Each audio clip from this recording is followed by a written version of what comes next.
السلام عليكم ورحمة الله وبركاته. halkan caawa waxaan rabaa inaan idinkugu soo gudbiyo qiso aad u macaan oo dhexmartay nabiga sala allahu calayhi wasalam islaan markaa da ah oo macajuusad ahayd. islaanta nabiga wuxuu arkay islaan markaa waayeel ah ama duq ah oo markaa socota xilli markaa kulul ayadoo safar ah ayuu wuxuu arkay oo weliba xilli markaa aad u kulul safraysa.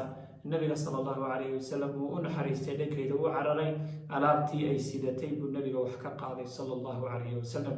markaasaa islaantii su-aal lagu weydiiyey, wuxuu ku yidhi xilligan maxaa kugu kalifay safarkaaga inaad ku beegto weliba iyadoo cadceedu aada u kulushahay?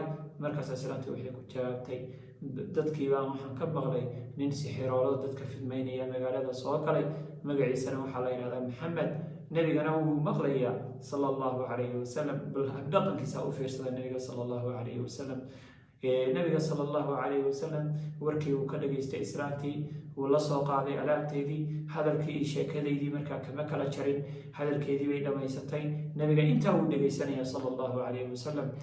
markii loo soo dhowaa meeshay islaanta u socotay baa nabiga waxaa arkay islaamo markaa waayeela oo sidoo kale waayeelah. markii waxay la yaabeen inay wiilkan dhalinyarada ay wejigiisa iftiimayo, dhididkiisa markaa udgoon yahay. markaasaa intay la yaabeen buu nabiga sala allahu calayhi wasalam alaabtii isagoo u siday islaantan waayeelka ah. markaa nabiga sala allahu calayhi wasalam uu usoo qaaday islaantii, ugu dambeyntii wuxuu keenay halka islaantii u socotay. markaasaa nabiga markuu alaabta u dhigay baa wuxuu ku yidhi, haddaba ani safarkaygaa u diyaar garoobaya, aad baana u mahadsan tahay hooyo, isilaali xilliyadan ha safrin.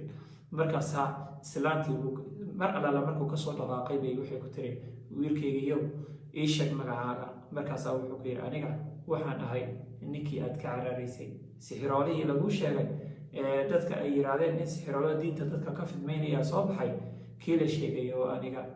islaantii waxay tiri, allah, ma sixiroolaha la sheegayaa noocan u dhaqmaya?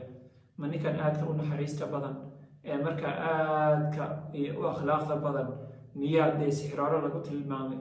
markaasaa waxay tiri, ashhadu an laa ilaaha ila allah wa annaka rasuulullah. islaantii halkii bay ku islaamtay. maxay ku islaamtay? dhaqankii nabiga sala allahu calayhi wasalam. maxay ku islaamtay? naxariistii nabiga sala allahu calayhi wasalam.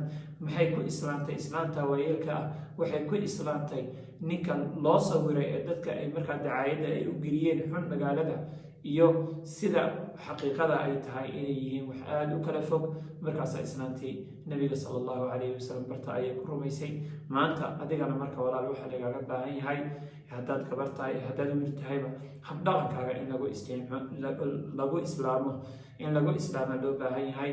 hadalka walaalka qadari, hadalka dadka kaa soo horjeeday gaalada dad la doodaysa qadari, ixtiraam, raxmad u samee oo markaa ixtiraamkaaga iyo dhaqankaaga ayaa wuxuu sababi karaa inay islaamaan.